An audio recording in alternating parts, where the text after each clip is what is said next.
So for today's video mga sano ay samahan nyo kami magpalit ng air filter element ng aming main engine mga sano. At ayan yung mga lalagyan ng ating air filter dyan.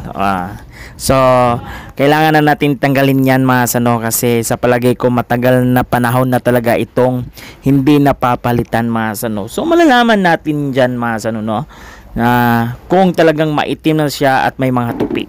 At ayan, nailabas na natin yung luma mga sano.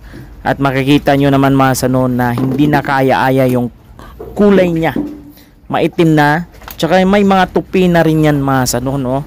So kailangan na talagang palitan para mas efficient o mas maganda yung bigay ng hangin, mas malinis mga sano, no? At ayan, nilinisan na ni Oiler yung kaha ng paglagyan. At ayan, nakita nyo naman mga sano, yung bago. Yung spare na ating air filter, di ba? Sobrang ganda. So ganyan talaga dapat yung kulay mga sano, no?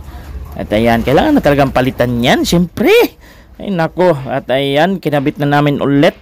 Kinabit na namin yung mga bago mga sano at nilock na namin yung walang singaw talaga para maganda yung hangin na ipapasok mga sano no sa main engine, o di ba? Ganyan talaga efficient mga sano. So ayan, tapos na mga sano at yun lang ang vlog natin ngayon. So salamat sa support. All right, God is good all the time.